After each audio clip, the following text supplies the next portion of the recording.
Ok, então, Jay Grudeiro a todos. Ahm, eu queria falar sobre uma conversa, um assunto que tem a ver com uma conversa que eu estava a ter uns dias atrás com uns outros devotos aqui, também com Salman Yehuda, com Myron e outros. Ahm, estamos constantemente a discutir e desenvolver novos documentos para a filosofia da nossa Sampradaya, etc. Então, às vezes surgem uns debates interessantes, umas conversas interessantes. E estávamos a ter uma conversa no outro dia sobre o amor humano. Então, amor entre pessoas, de qualquer tipo. Pais a crianças, crianças a pais, amigos, o que for que seja.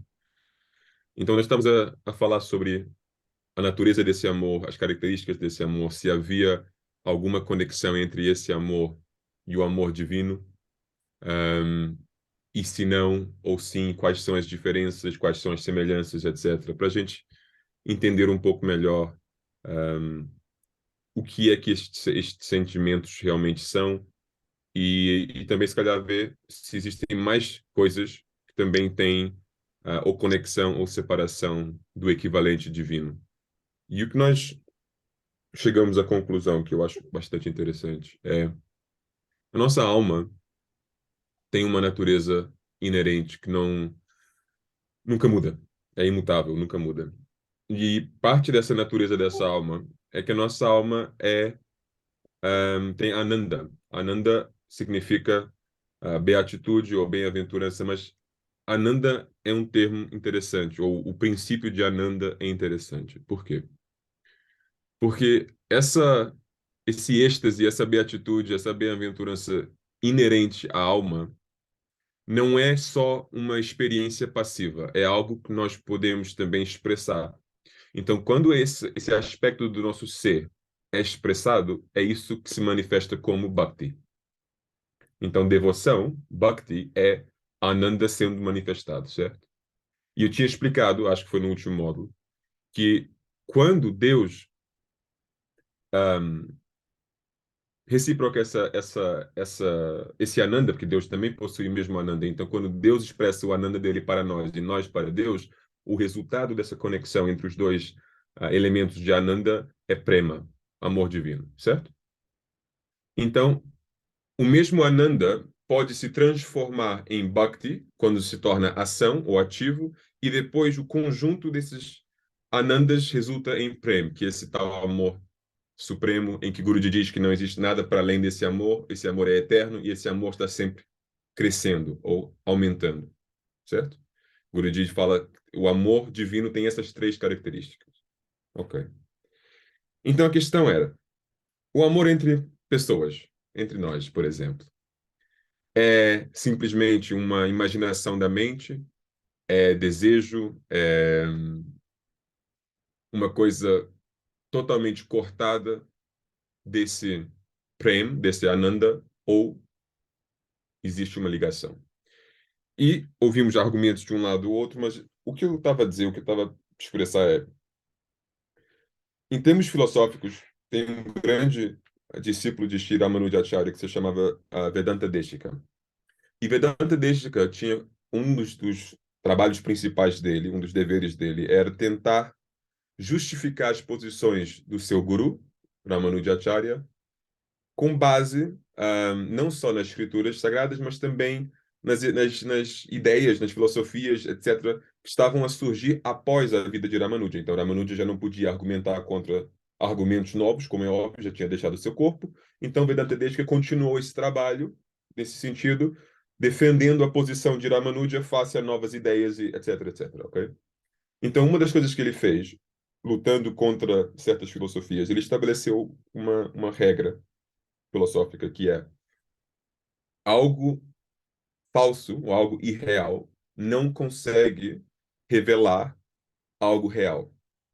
Então, algo falso não revela algo verdadeiro, algo real, ok? Então, por exemplo, vou dar um exemplo. Se nós estamos a sonhar, o sonho supostamente é falso, porque não é uma realidade, certo? Não é verdade. As coisas que acontecem no sonho não estão a acontecer de verdade. Mas todas as visões que você tem num sonho são coisas reais.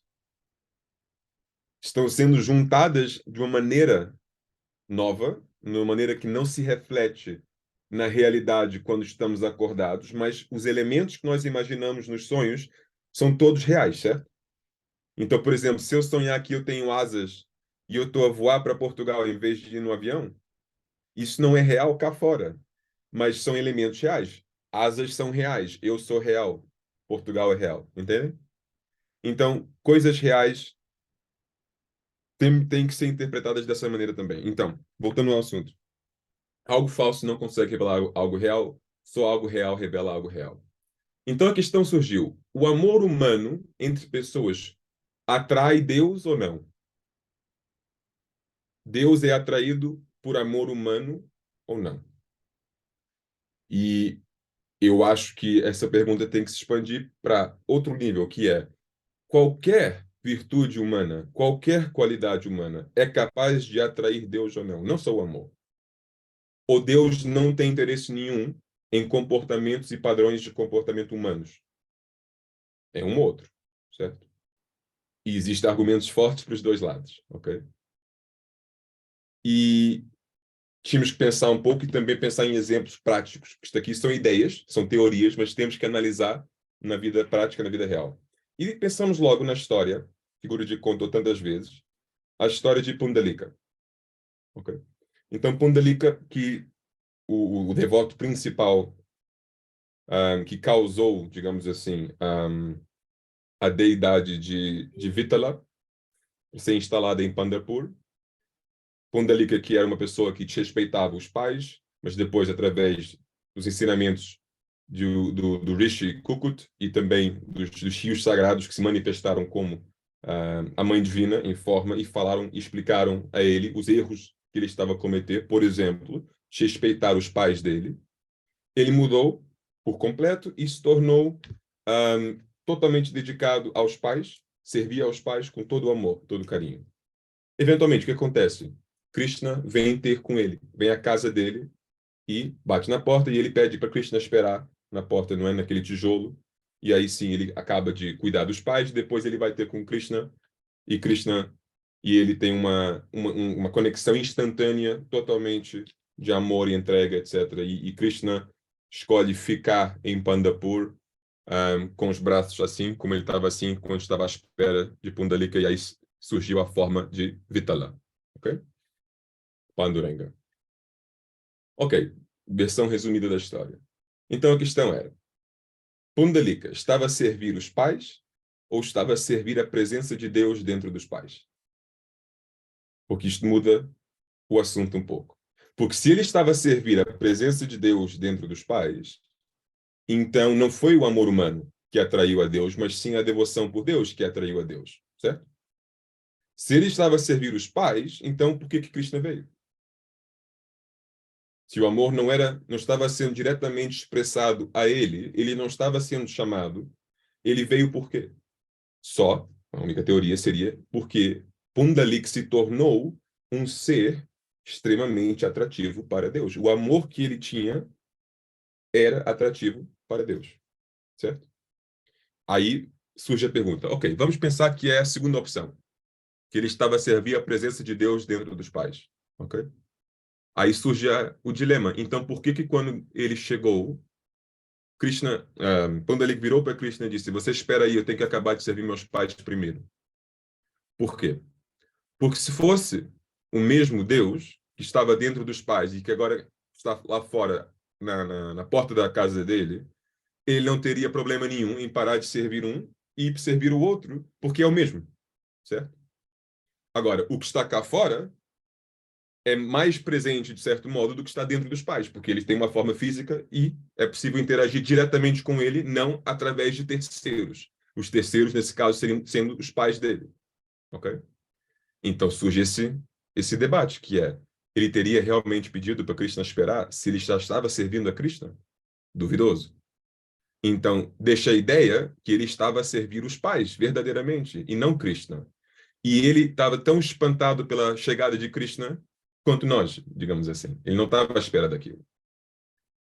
E aí surge, então, o dilema. É possível que o amor humano atraia Deus?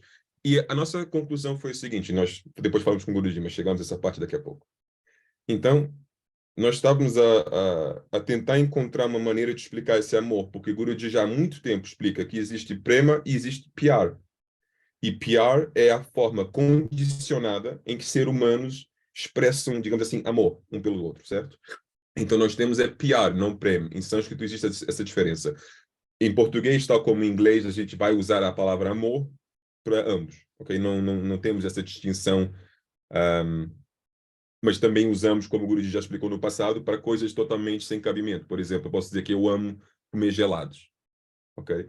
Mas eu vou dizer a mesma palavra, eu vou usar a mesma palavra quando falo de Deus. Eu também amo Deus, certo? E aí o Guruji diz, não é comparável. Vocês não podem comparar o amor que sentem por comer gelados com o amor que sentem por Deus, por exemplo, ou por um filho, ou whatever. Mas por limites da língua, ou por costume, ou tradição, ou whatever, a gente usa essas palavras em todas essas situações, certo? E ele não é fã disso, nunca foi. Então, existe essa separação. Então, ele sempre separou Pyar e Prem. Ok. Mas então, o que é Pyar? E aí está a questão, né? O que é Pyar? Então, nós temos, se a alma neste mundo, por exemplo, tem a sua natureza coberta por várias condições, vários condicionamentos, por exemplo, ignorância, por exemplo, karma, por exemplo, maya, ao ponto que a consciência da alma, que normalmente é livre, se encontra presentemente localizada neste corpo e presa a este corpo, ao ponto que eu só sou capaz de tomar consciência daquilo que o meu corpo me permite, ou que a tecnologia me permite neste caso, ok? Com a minha câmerazinha aqui, eu consigo ver, escutar e cheirar e tocar em coisas que estão ao alcance do meu corpo e dos meus sentidos físicos, certo? Então a minha consciência, que é um atributo da alma, se encontra em uma forma totalmente limitada pelo meu, digamos assim, a minha ignorância, pela minha identificação com o meu corpo e o meu ego falso, ok? Então por que que o meu Ananda, que é outro atributo da alma, também não pode se encontrar presente dentro do meu corpo, mas igualmente de uma forma condicionada, tal como a minha consciência?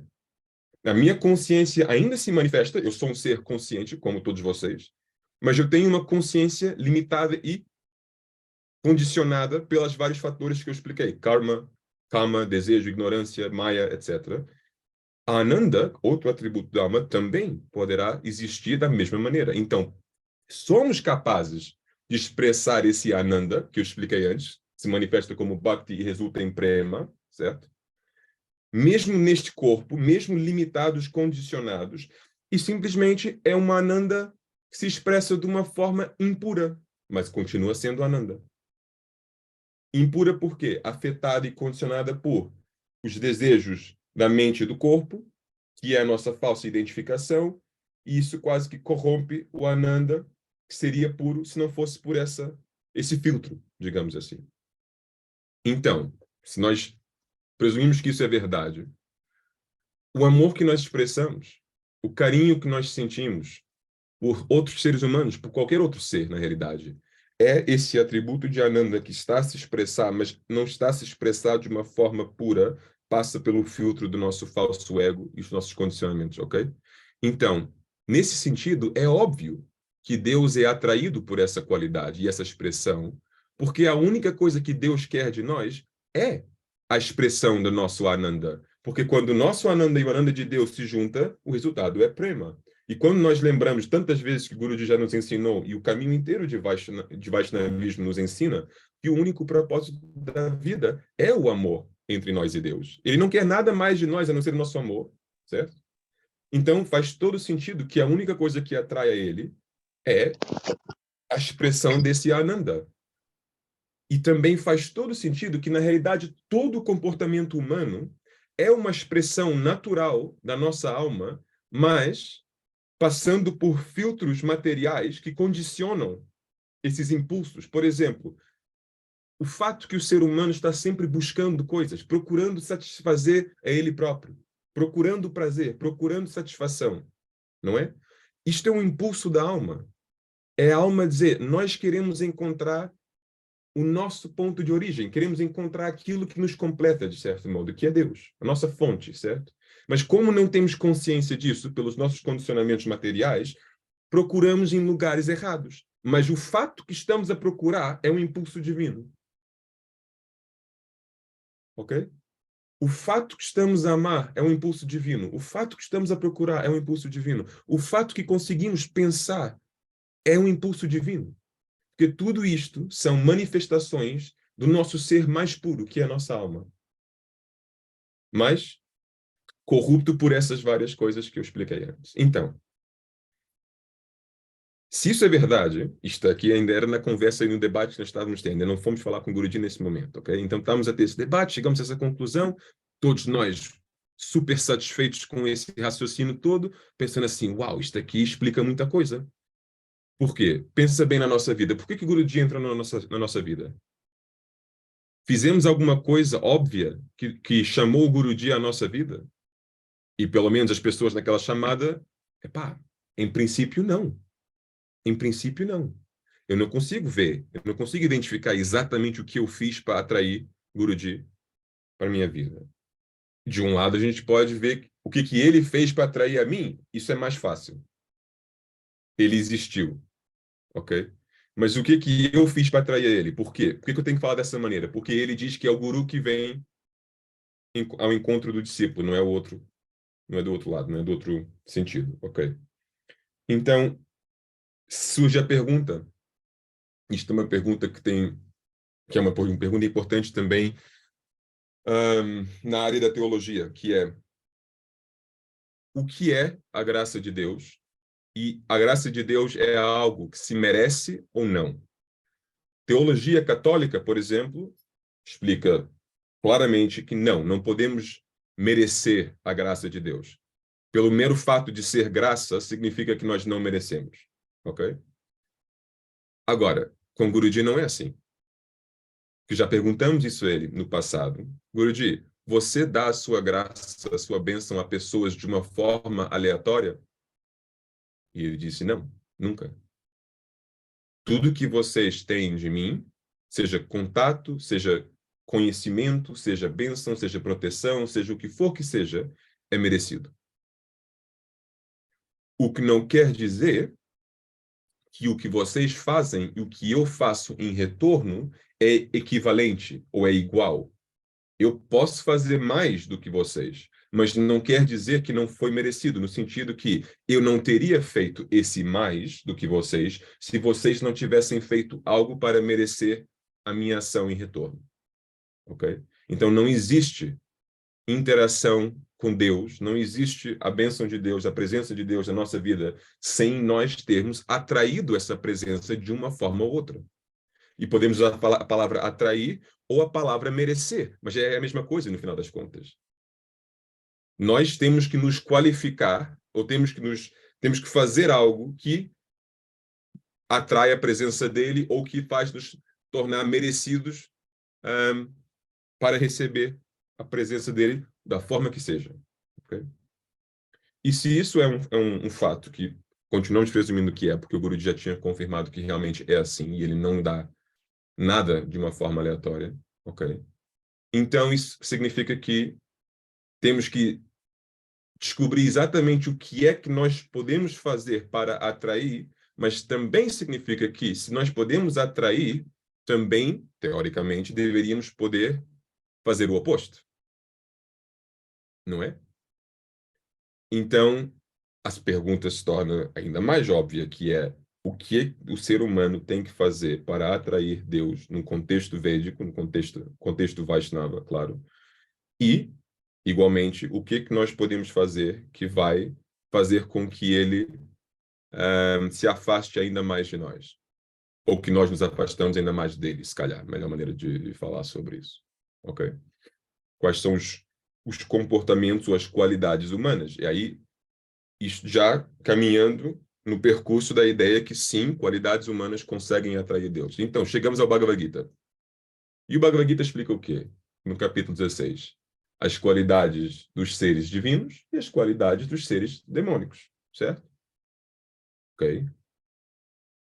Vamos para o capítulo 12. em que Krishna fala sobre Bhakti Yoga. Então foram os 2 capítulos principais que nós fomos buscar certas ideias e tirar conclusões. E no capítulo 12, Krishna explica que ele começa a descrever os seus devotos, os seus bhaktas. E ele fala sobre qualidades humanas, virtudes que nós podemos ter. E ele diz, tal devoto é muito querido para mim. Ao mesmo tempo, nós sabemos que Deus ama todos, não é?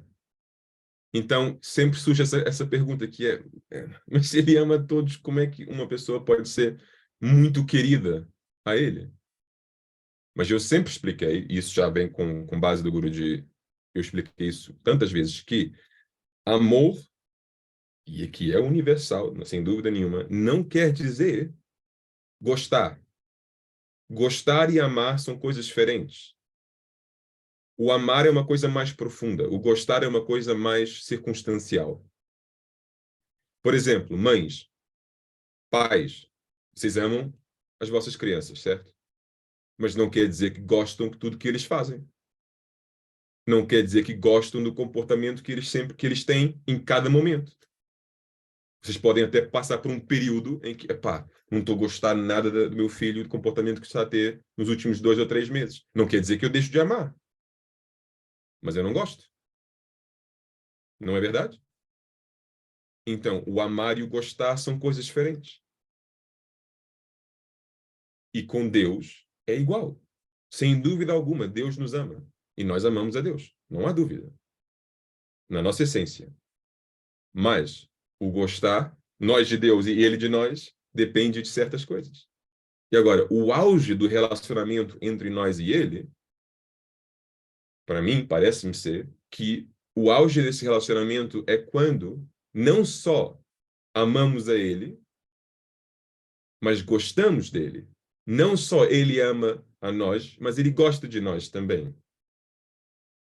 O que que isso precisa, o que que isso exige da nossa parte e da parte dele para isso se tornar possível? Para nós gostarmos de Deus, porque eu vi umas caras confusas, como é que nós não gostamos de Deus? É super fácil, é só Ele mandar você fazer algo que você não quer fazer. Super simples. Eu continuo amando, mas não gosto, não é? E eu acho que todo mundo consegue entender que isto é muito possível de acontecer, não é? É só Deus causar alguma crise na sua vida, criar algum problema qualquer, um obstáculo grande, e a gente diz, pronto, tá bem, Deus, eu te amo, mas não gosto. Não gosto do que estás a fazer com a minha vida, mas eu te amo. Atenção. Então, nós sabemos que isso também vem do nosso lado. Não é só ele que não gosta da gente. Às vezes nós não gostamos dele também. Mas o que é preciso para nós mudarmos isso? Bom, eu vou usar a mesma solução de sempre, que é analisando a dinâmica dos relacionamentos humanos, nós conseguimos chegar mais perto da compreensão da dinâmica divina, que é, se você é o pai ou a mãe que está a fazer algo que não agrada ao seu filho ou à sua filha, mas você sabe que é para o bem do seu filho ou da sua filha, ok?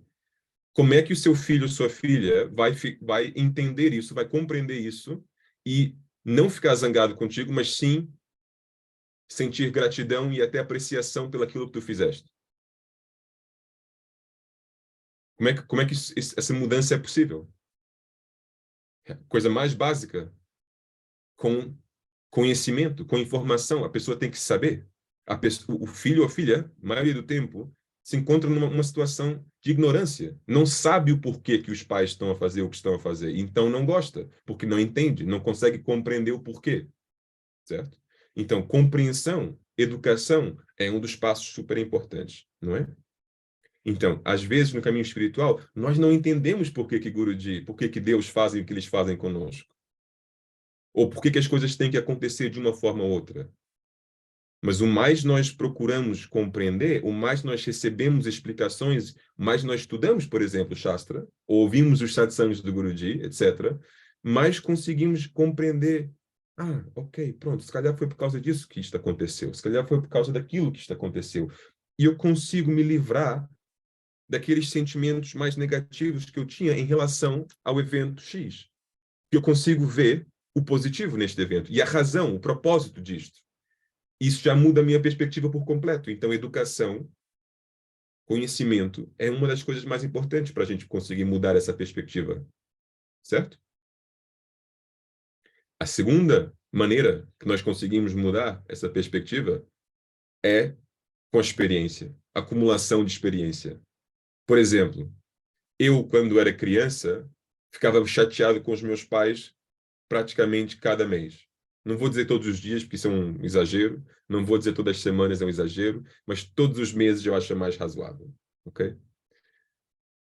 Alguma coisa eles faziam que me chateava a cabeça. Agora, eu vou te ser sincero. Eu me tornando adulto e acumulando experiências e perspectivas diferentes, olhando para trás, eu não critico a eles, eu critico a mim e as minhas reações 99% das vezes. Entende? Porque eu agora tenho essa perspectiva diferente do que é ser um adulto e responsabilidades e pagar contas e dinheiro e essas coisas todas. Tu olhas para trás e vês, epá, essa ignorância que eu tinha, essa falta de experiência, essa perspectiva limitada fez com que eu sentisse e pensasse coisas X que na realidade não tinham cabimento, não tinham fundamento em algo real e justificado. Então, eu sinto pena de ter ficado chateado e zangado e ter esses conflitos com os meus pais e a minha família, porque não era justo da minha parte. Vocês conseguem identificar com isso também? Não é? Então, por que não seria igual com Deus? Nós temos uma perspectiva tão pequena. Se eu já tinha uma perspectiva tão pequena em comparação com os meus pais humanos, imagina então o tamanho de diferença entre a minha perspectiva e a perspectiva de Guruji ou de Deus. É enorme. Então, para eu achar que eu vou chegar às conclusões certas sobre tudo que ele faz, o Guruji me chateia de uma maneira ou outra, e vou ficar aqui pensando, epá, Guruji, eu sei exatamente por que fizeste isso e eu não gosto. Epá, é uma arrogância enorme. E eu perguntei para Guruji, ao longo da minha vida, já fiz 1000 perguntas ao Guruji. E eu perguntei, Guruji, pode me explicar por que faz isso ou faz aquilo? E o Guruji disse uma vez, às vezes ele tem compaixão e ele explica, e eu até consigo entender até um certo ponto. Mas teve uma vez que ele estava tão frustrado e chateado comigo, ele vira para mim e diz assim, sabes por que não? Porque mesmo se eu te explicar, tu não vais entender nada. Tu vais entender de acordo com os teus filtros, as tuas compreensões, as tuas experiências, e aquilo vai na mesma ser uma bosta, então vou perder meu tempo explicando para quê? Não tens as capacidades de compreensão porque tu não vês o que eu vejo. E eu disse, ok, então vou tentar me esticar aqui. Se tu me deixares ver o que tu vês, eu consigo entender. É super simples, Guru. Se tu quiseres, tu consegues. Então, a graça de Deus não é o guru que dá pra gente? Então, se tu quiseres, é contigo. Claro, como eu disse antes, sempre esticando um pouco demais. E ele disse, boa tentativa. Mas eu faço isso sempre. Quando estávamos a discutir uns 2 anos atrás sobre Maia, também fiz a mesma pergunta para ele, já te contei. Acho que foi num dos módulos, eu expliquei para vocês também essa história, te contei essa história. Que eu tinha dito para o Guruji, é tão difícil entender as várias camadas de Maia. Eu acho que a solução mais simples é, se tu me deixares ver o que existe por detrás de cada camada de Maia, assim eu consigo criar um curso super específico e super correto. Eu vou ensinar isso certinho para todo mundo, te prometo. E ele vira para mim, quer virar o jogo, porque ele sabe que eu estou fazendo besteiras, eu estou brincar com ele. Ele vira o jogo e diz assim: Ah, tu queres ver todas as formas de Maia? E eu disse: Não, não, não, não, não, não, não. Ou, eu disse que eu queria ver o que existe por detrás de todas as formas de Maia. Ah! Ele vira assim, acho que era o Myron que estava lá. Myron, você ouviu o que ele disse? Ele quer ver todas as formas de Maia, ele quer ter essa experiência de Maia.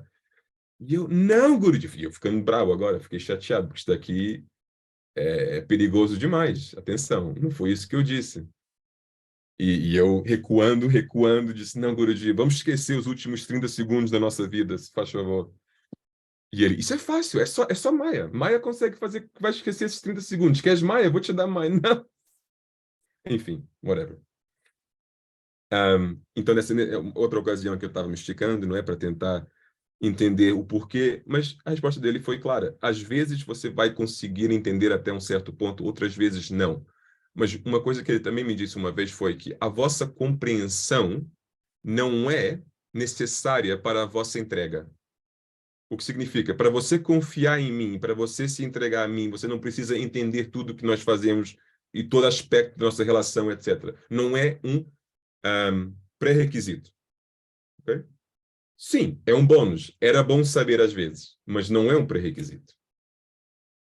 E eu disse, na realidade, tens toda a razão. Eu, para confiar em você, não tenho que entender tudo que tu fazes. Tal como eu confio no piloto nos aviões que eu uso para ir para Portugal, mas eu não entendo tudo que ele faz. Não é? Mas eu confio que ele é qualificado e ele sabe o que está fazendo, então eu dou essa permissão. Pode, eu vou entrar no avião e confio em você plenamente. Não entendo o que estás a fazer, mas confio. Então, igualmente, também não preciso, não é? Mas eu também sei muito bem que para chegar ao ponto de confiar em alguém, especificamente confiar de uma forma cega, ou sem evidências, digamos assim, é quase que sempre preciso de uma acumulação de experiências. E é isso que eu estava a dizer antes. Nós vivemos coisas na vida, chegamos a um ponto que olhamos para trás e dizemos, pronto, afinal fez todo sentido, eu consigo entender agora. Mas é sempre igual, temos que chegar ao final da experiência para olhar para trás e, ok. Mas quando estamos no meio da tempestade, não nos apercebemos de nada. Somos uns totós enormes. E nisso somos todos. Hein? Atenção, não é só um ou outro. É uma característica humana. Quando estamos no meio da cena, não conseguimos enxergar. Mas quando estamos de fora, quando já passou, pois afinal foi assim, foi assado. E eu acho que é algo que nós fazemos em cada momento porque conseguimos ver isso na vida dos outros, não é? Todos vocês têm familiares ou amigos em que vocês conseguem ver que eles não se apercebem de algo que está acontecendo com eles que vocês não concordam, por exemplo. Que sim, aquela minha amiga sempre faz aquele erro, mas ela não se apercebe disso. Enfim, eventualmente vai aprender. Então é tão fácil falar dessa maneira porque estamos a ver a tempestade dos outros. Mas quando estamos na nossa, esquece, esquece. Pronto. É uma característica da nossa consciência limitada e condicionada. Paciência. Voltando ao assunto do início, como é que nós vamos aprender a gostar de Deus? E eu dei duas maneiras, acumulando experiência e perspectiva, e a outra maneira é com compreensão. Mais nós sabemos, mais nós aprendemos, mais conseguimos entender o porquê que Deus faz o que faz. E não vamos julgar, e não vamos criticar tanto. Vamos dizer, ok, Guruji, eu consigo ver razões suficientes, não tudo. Eu consigo enxergar razões suficientes por qual fizeste coisa X que me fez sentir mal e eu escolho confiar em você. E eu gosto que me fazes isso. E eu já cheguei a esse ponto, que quando às vezes o Guruji me deu bronca, eu viro e digo, olha, obrigado, a sério, obrigado. E ele sempre fica um pouco estranhado quando eu faço isso. Estás a agradecer o quê? Queres mais um?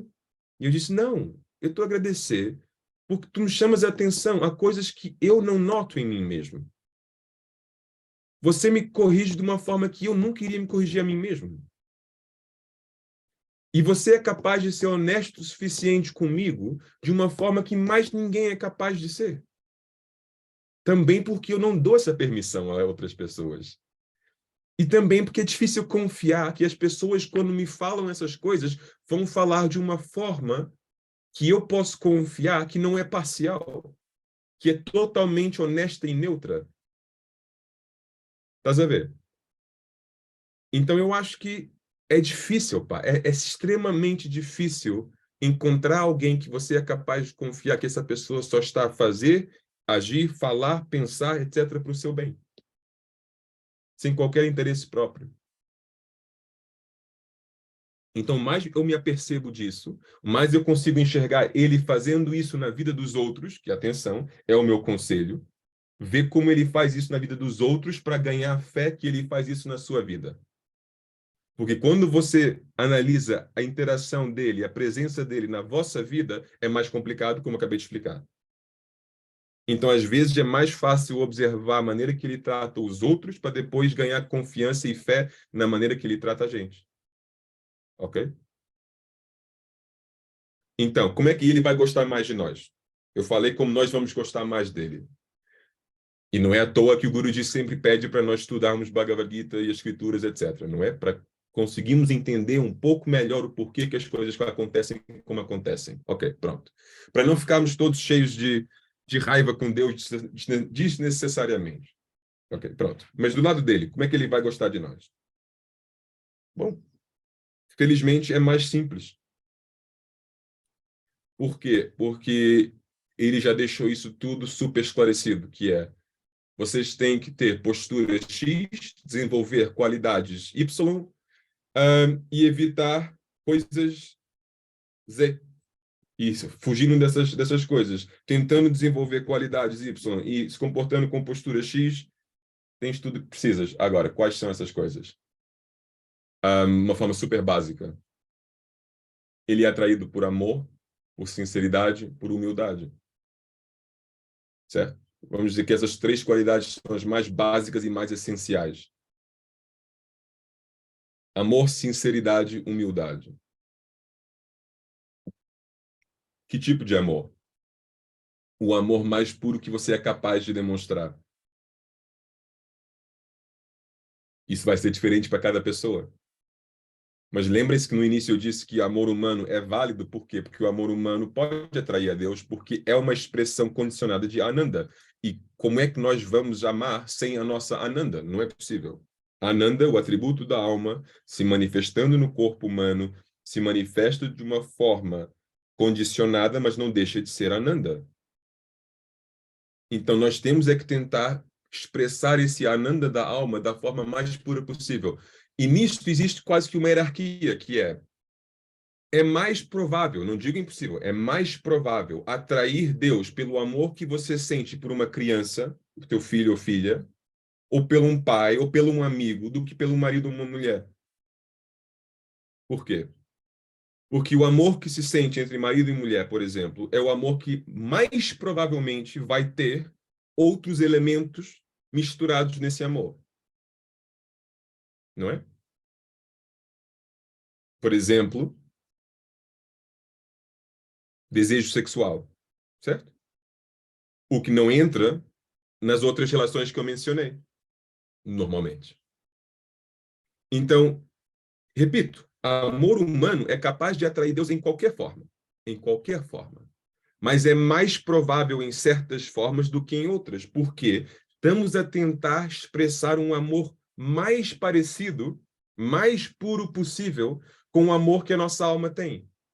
Então, é um amor que temos que tentar tirar o ego, o prazer dos sentidos materiais, físicos, o medo, as condições todas desse amor ao máximo possível. E não é à toa que o Guruji já disse no passado que o amor que um pai ou uma mãe sentem por o filho normalmente é o amor mais parecido com o amor divino.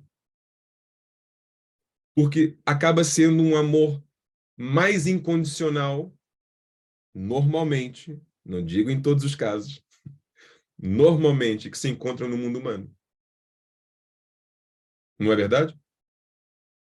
Mas vocês entendem como é que eu estou a chegar a essas conclusões, certo? Que é, o amor atrai a Deus. Nós temos a capacidade de amar, mas o amor passa pelo filtro dos nossos condicionamentos, nossa identificação humana. Por exemplo, falso ego, karma, desejos, corpo, sentidos, etc, etc. Então, qualquer amor é capaz de atrair Deus, mas é mais provável que seja uns do que outros. Por quê? Porque são menos corruptos por certas coisas, certos desejos e certas coisas que misturam e se metem entre esse Ananda e o objeto do nosso amor, o objeto da nossa devoção, neste caso, o que for que seja. Mulher, pai, filho e, idealmente, Deus. E Pundalik se tornou capaz de servir os seus pais de uma forma tão pura, tão sincera e com tanta humildade. Lembra das três coisas que eu disse? Amor, sinceridade, humildade. Que Deus veio ter com ele. Ele não teve que correr atrás de Deus. Deus foi atraído pelas suas virtudes humanas. Ele não tinha qualquer sadhana. Ele não tinha qualquer comportamento fora do comportamento capaz para qualquer ser humano. Mas ele manifestou o melhor de um ser humano. Amor, sinceridade, humildade. E isso foi suficiente para atrair Deus. Então, nós fazemos sadhana não para atrair Deus. Nós fazemos sadhana para aumentar a nossa capacidade de amar, de sermos sinceros, de sermos humildes. E são essas as coisas que atraem a Deus. Porque estamos a tentar purificar a nossa expressão. Em vez de nos expressar e manifestar as nossas qualidades como humanas, em vez disso, estamos a tentar manifestar nossas qualidades divinas. As qualidades da nossa alma se manifestam através do filtro do nosso corpo. Nós estamos a tentar reduzir esse filtro o máximo possível. É simples, é esse o caminho. Vocês sabem uma coisa? O Guruji foi questionado: o que tu fazes durante um darshan, Guruji? Estás a nos encher de amor, não é? Ele disse: não, eu não dou amor a ninguém. Nos darshans, eu não dou amor a ninguém. Eu estou a remover os obstáculos ao amor que já está presente dentro de você. Então, vocês sentem um aumento de amor, não porque eu estou a adicionar amor, mas porque eu estou a remover aquilo que está a bloquear este amor, que já tens dentro de você. Então, é exatamente o que eu estou a dizer. Estamos a reduzir o impacto das nossas camadas de cenas, karmas, desejos, etc., que acumulamos ao longo de vida. Estamos a reduzir esses obstáculos para que a nossa natureza inerente possa fluir.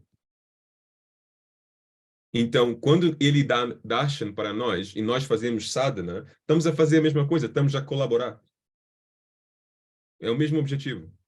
Vamos desbloquear o meu coração divino, se faz favor. Vamos. Então, o Guruji está a fazer isso e nós estamos a ajudar. É por isso que, às vezes, o Guruji se sente muito frustrado quando ele vê as mesmas caras, ano após ano, no darshan, sem qualquer transformação. Não as mesmas caras. Atenção, pode estar lá ano após ano no darshan. Não é que ele faz questão de não ir ao darshan. Nada a ver. É que não mudas. Então, por exemplo, estava a jantar com ele uns anos atrás e ele disse: é incrível, eu vejo as mesmas pessoas ano após ano aparecendo cá nos meus darshans, mas as pessoas não mudam. Então, o problema não foi que as mesmas pessoas estavam aparecendo no darshan, foi que as mesmas pessoas estavam a aparecer sem ter mudado. Então, ele disse: mas então eu estou a fazer o quê? Eu tento dar a minha bênção, e é um passo para frente, mas depois as pessoas vão para casa e 10 passos para trás. Então, cada vez que eu dou esses passos para frente com a minha bênção, com o darshan, em vez de avançar a pessoa, em vez de ajudar a pessoa, eu só estou quase que prevenindo que a pessoa caia demais. Porque pelo comportamento próprio, a pessoa só está recuando, se afastando do ideal. Como? Adicionando besteiras. Então, em vez de avançar, em vez de ajudar a pessoa a chegar mais perto de Deus, a minha bênção acaba quase que só prevenindo que a pessoa caia demais. Isso é frustrante.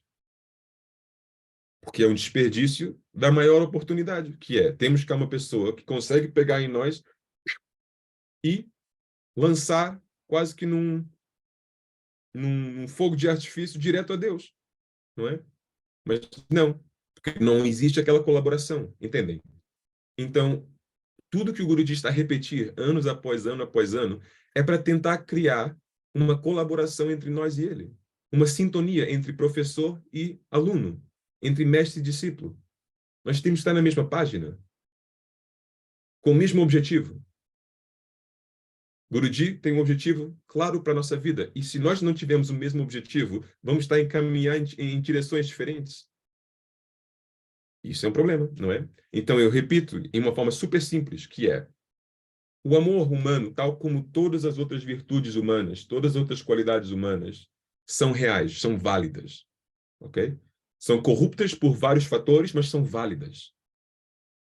Nós temos que lembrar de um fato que é: estamos neste mundo com um propósito só, que é estabelecer o nosso relacionamento de amor perfeito e incondicional entre nós e Deus. É o objetivo. Então, para isso acontecer no seu auge, nós temos que estar plenamente conscientes do nosso amor por Deus e do amor que Ele tem para nós, mas também nós temos que gostar dele E ele tem que gostar de nós. Porque se tu não gostas dele, tu podes amar, mas vai sempre manter distância. Vai sempre existir um bloqueio interno que diz: epá, eu te amo, mas cuidado, eu não quero me aproximar demais. Porque eu sei que se eu chego perto demais, eu vou me queimar. Você já me fez coisas no meu passado que eu não gostei. Então eu te amo, mas com cuidado. Eu conheço pessoas assim, muitas. Eu tenho isso dentro de mim, em pedacinhos pequenos, que é: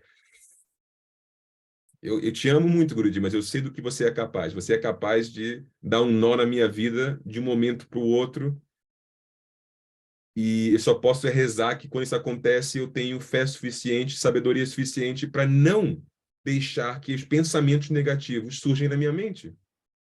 As minhas críticas internas, não é? Porque, vamos ser sinceros, a gente nunca se chateia com Deus. A gente nunca se chateia com Guruji. Alguns mais do que outros, alguns menos, ok. Mas entendam o que eu estou a dizer. Nós temos que chegar ao ponto em que gostamos dele sempre e ele gosta de nós sempre. E aí o nosso amor consegue se manifestar de uma forma pura, sem condições. E para Deus gostar de nós dessa maneira, nós temos que saber como agir. Não é só o dever do professor nos ensinar, é o dever do aluno aprender também. O professor pode aparecer todos os dias e dar um ensinamento perfeito, mas se o aluno não consegue assimilar e mudar o comportamento de acordo com aquilo que está sendo ensinado, então não tem valor. Então, os dois têm que cooperar um com o outro. Então, para sabermos quais são as qualidades, as virtudes humanas que nós temos que desenvolver, capítulo 12, capítulo 16 do Bhagavad Gita. Mas eu simplifiquei para vocês hoje com 3 qualidades: amor, sinceridade, humildade. Que são as 3 coisas mais fundamentais que temos que desenvolver. E se focamos nessas 3 coisas, de certeza absoluta, estamos no caminho certo para atrair a Deus.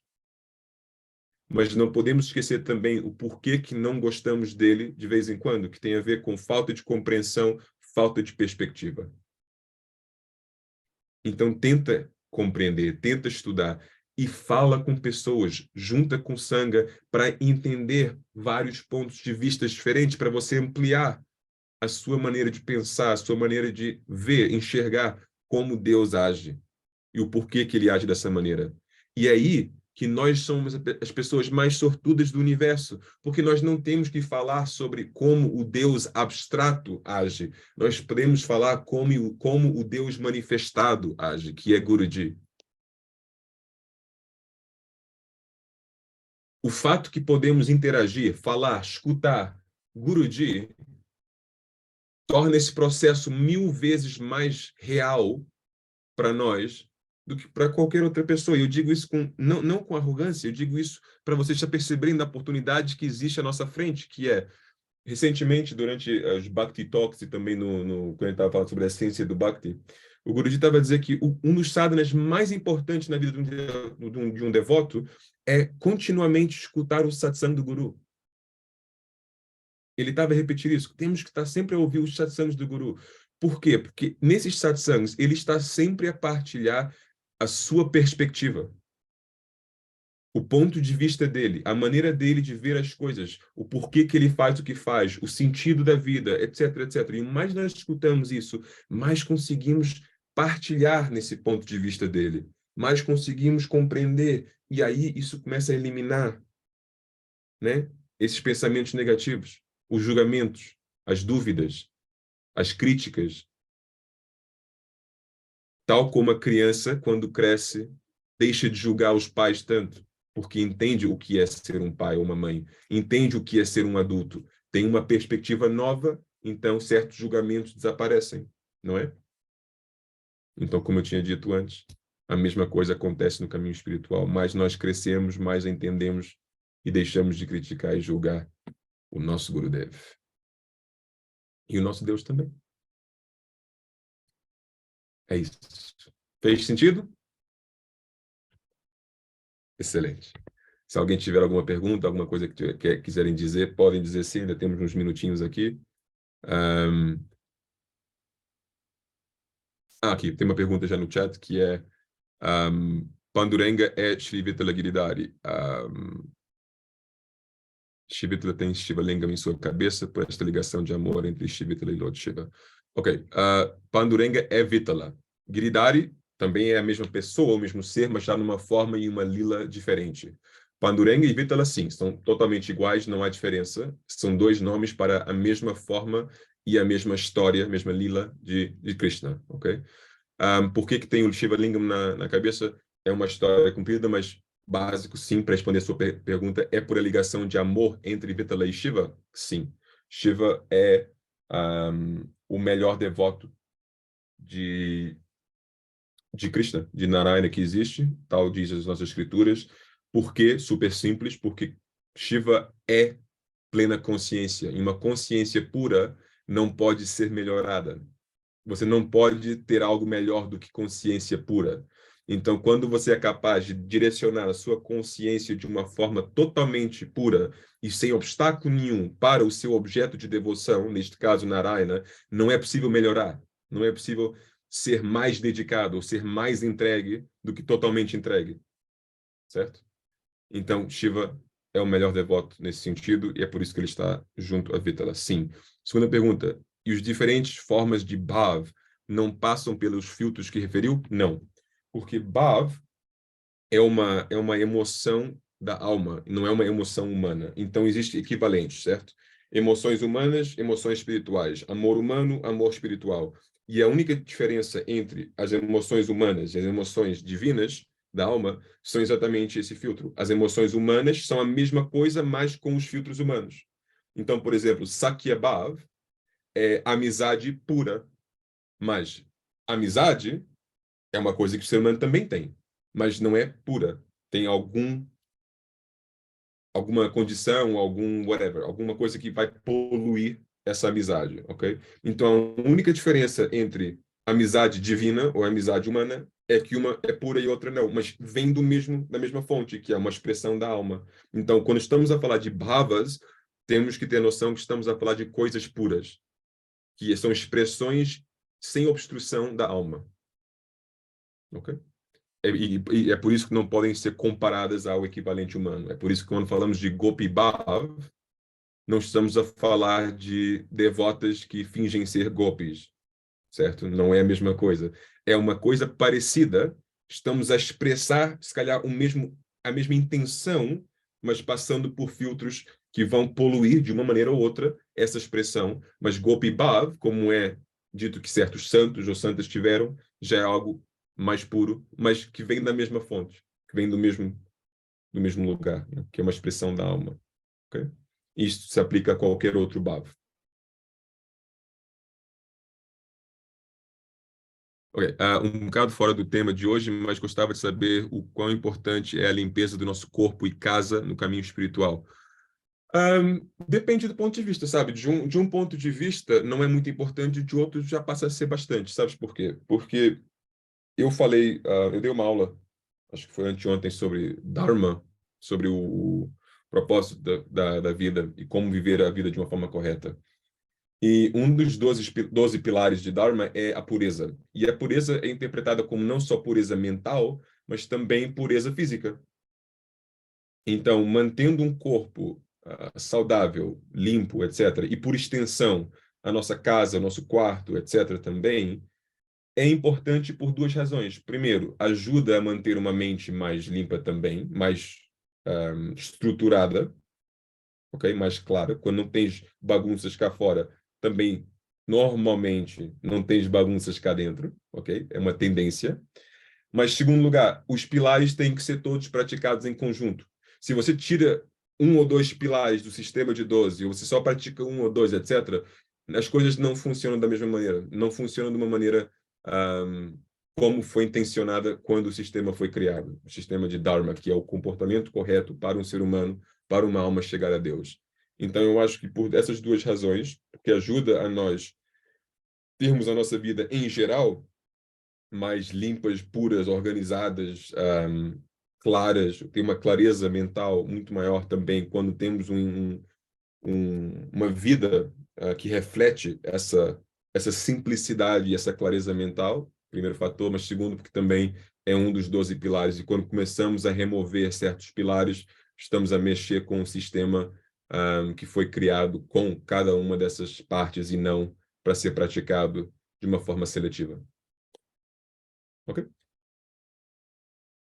O que não deixa de ser uma coisa bastante simples. Acorda, faz a tua cama, toma banho. Não é tão complicado, não é? E o Guruji já agiu em relação a esse assunto algumas vezes. Nós temos cá no ashram uma ameaça famosa que é cada 3 ou 4 anos o Guruji diz assim: eu vou agora entrar por todos os quartos dos residentes. Eu quero ver como é que eles estão. E isso lança o caos. Isso lança o caos no ashram. Assim que sai aquela primeira mensagem, claro, nós todos cheios de compaixão pelos outros, o Guruji está a caminho, ele vai ver os quartos. É o caos total. As pessoas correm para os quartos, começam a limpar aquilo, a arrumar tudo, mas o Guruji não dá hipótese. Ele entra no quarto e encontra alguma coisa de qualquer maneira, sempre. Sempre. Ele entra e corre um dedo assim num canto do quarto, e encontra uma teia, ou encontra pó, qualquer coisa assim do gênero, e pronto, acabou. Mas não deixa de ser uns momentos engraçados aqui no Ashram. Ele não fez já há bastante tempo, por acaso, mas teve uns momentos. E claro, ele não ia desperdiçar uma chance dessas para também humilhar um pouco as pessoas que precisam disso. Então, não é que ele entra no quarto sozinho, ele convida pessoas às vezes. Então, ele encontra um quarto sujo e diz: ah, vamos convidar mais devotos para verem como você realmente é. Então, entra a fila no quarto. Pronto. É eficaz, realmente ajuda. Sobre os exílios de Arjuna e de Rama, existe um sentido para nós como humildade ou nos recolhemos para refletir? Eu acho que sim. Quando você vê como você disse, os exílios de Arjuna e de Rama nas suas respectivas histórias, tem um grande aspecto que é simplesmente humildade. Não é por eles serem grandes seres humanos ou grandes seres em geral, que claramente eles eram, que eles têm que ter tudo perfeito na vida deles, ou que eles merecem sempre ser tratados como reis, etc. Qualidade e virtudes humanas não significam que nós merecemos ter experiências diferentes como um ser humano. Vou te explicar de uma forma mais concreta. Eu, por exemplo, sou um Swami, ok? A gente pode dizer que eu sou Swami por ter qualidades ou virtudes ou o que for que seja. Vamos fingir que é o caso, ok? E eu agora posso ficar pensando que, por ser Swami, eu não devia passar por coisas complicadas e difíceis na minha vida. Isso é para pessoas inferiores, por exemplo. Eu podia ter essa forma de pensar, porque eu sou um ser mais elevado, teoricamente, eu não deveria ter experiências normais ou básicas ou negativas, porque isso não corresponde ao meu nível de ser. Isso seria extremamente arrogante, ok? Por quê? Porque as consequências que nós vivemos são consequências de decisões que nós tomamos ao longo dessa vida e milhares de outras vidas. Então, se eu tenho uma consequência negativa agora, isso não quer dizer que está acontecendo como uma resposta à pessoa que eu sou agora. Isso pode ser a consequência de uma pessoa que eu já fui há 20 vidas atrás. O problema é que nós equacionamos as coisas. Então, por exemplo, eu faço X na minha vida, eu sou boa pessoa, mas coisas más acontecem na minha vida. Então, eu não consigo ver como é que isso funciona, como é que isso é justo. Eu sou boa pessoa, mas coisas negativas acontecem na minha vida. Mas isso é uma visão super limitada, que vê que as coisas negativas são causadas por coisas que eu fiz nesta vida. E aí é que existe a incoerência, certo? Eu sou devoto, sou boa pessoa, mas sofro. Isso não devia acontecer. Não, a gente não pode ver de uma forma tão limitada, porque as consequências, os sofrimentos, etc., muitas vezes, quase que 99% das vezes, são consequências não de ações nesta vida, mas de vidas passadas. E quem sabe o que eu fiz ou não fiz nessas vidas, não é? Então, primeiro, isso, humildade, para demonstrar. Não estou dizendo que Arjuna e Rama tinham mau karma, não é isso que eu estou dizendo. Eu estou dizendo que eles estão a dar um exemplo, especialmente Rama. Rama ainda mais do que Arjuna, porque Rama era Deus, Arjuna não.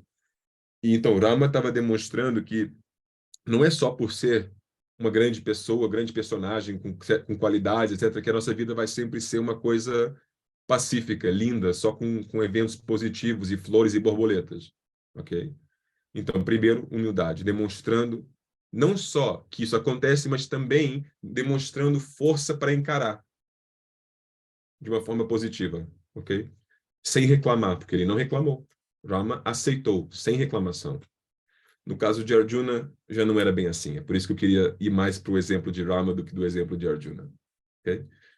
Depois, mais do que isso, eu acho que também demonstra que as aparências não são sempre, não refletem sempre a realidade de algo, não é? Que é uma boa lição para qualquer ser humano neste mundo. Não é só por ele ser uma pessoa qualquer numa floresta que ele é um selvagem, por exemplo. Não, ele continua sendo a mesma pessoa, porque a qualidade de uma pessoa não é medida por onde ele mora, como ele está vestido, etc. Não são as aparências externas que são a maneira correta de medir o valor de um ser humano, certo? Não é por ele estar num palácio que ele agora é melhor do que a versão dele que está numa floresta, numa cabana qualquer. Então, eu acho que tem muita coisa que a gente pode aprender com isso, mas isso requer um outro satsang sobre Rama ou exílios em geral. Não só são esses dois, são outros também, mas eu acho que o exemplo de Rama é diferente do que o exemplo dos outros.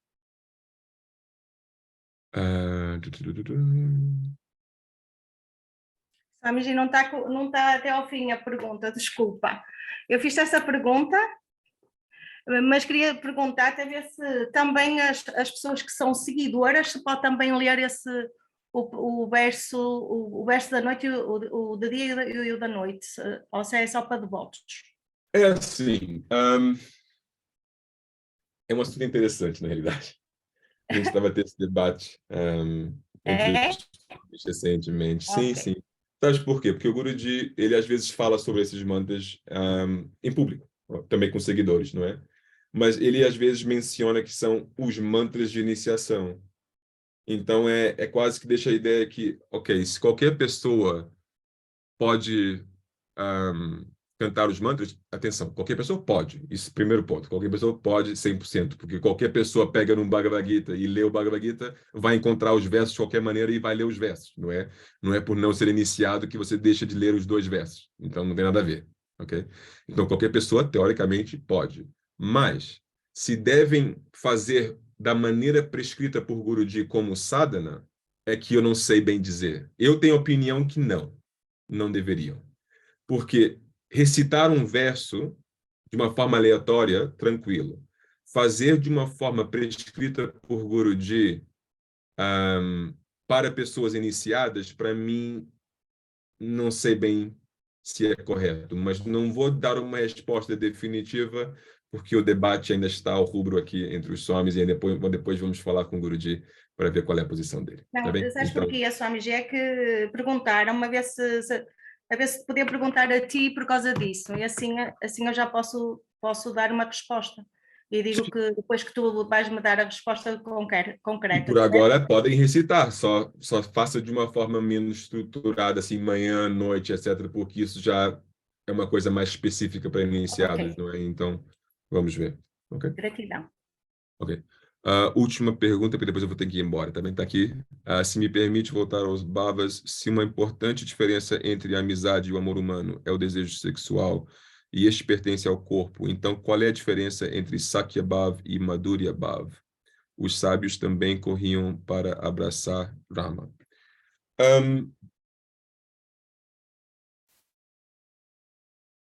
Eu acho que a gente tem que entender que quando os sábios correm para abraçar Rama, isso é um desejo de expressar conexão, intimidade. Isso não requer ou não necessita de ideias sexuais nisso, como é óbvio. Não tem que ser uma coisa que puxa para o lado sexual. Madhurya é um tipo de amor distinto de Sakya, para vocês entenderem. Sakya é amizade, Madhurya já é um amor mais romântico, ok? Uma conexão romântica, digamos assim. E eu acho que temos que focar mais na diferença no sentimento e não na consequência do sentimento, Vou dar um exemplo. A consequência de um sentimento amoroso, romântico, poderá ser atividade sexual, certo? Mas não é dependente disso. Tu pode sentir sentimentos fortes de românticos, amorosos, etc., sem qualquer atividade sexual, não é? Então, um não é dependente do outro. Então, eu acho que quando nós retiramos as ações tradicionalmente conectadas a esses tipos de amor, conseguimos perceber o amor de uma forma mais pura e menos condicionante. Então, eu acho que não existe grande diferença entre Sakyabhav e Madhuryabhav, mas existe uma diferença que eu só posso descrever voltando às minhas próprias experiências. Quando eu senti na minha vida emoções mais românticas, amorosas, etc., versus emoções mais de amizade, eu não posso colocar essas emoções numa hierarquia. Não posso dizer que uma é melhor que a outra, então não fazemos isso na nossa Sampradaya, mas que são distintas, são. Que necessitam ações, não. Ao nível humano, normalmente tem essas ações em conjunto, por quê? Porque o corpo tem os sentidos e os sentidos têm os seus próprios desejos. Então, por exemplo, o órgão sexual vai ter o desejo de concretizar os seus prazeres, os seus desejos, certo? E que a alma não vai ter, porque a alma não tem um órgão sexual. Entende? Então, certos elementos têm tendências de surgir no equivalente humano pelo fato de nós termos um corpo humano, que não vão existir no nível espiritual pelo fato que não temos um corpo equivalente. Ok? Eu acho que é a melhor maneira. Temos que separar as ações da própria emoção e depois também atribuir as ações ao estado em que a pessoa se encontra, alma ou corpo físico. Que aí também conseguimos quase que entender e explicar o assunto de uma forma mais nítida, mais clara. Tá bem? Ok. E vamos ficar aqui por hoje.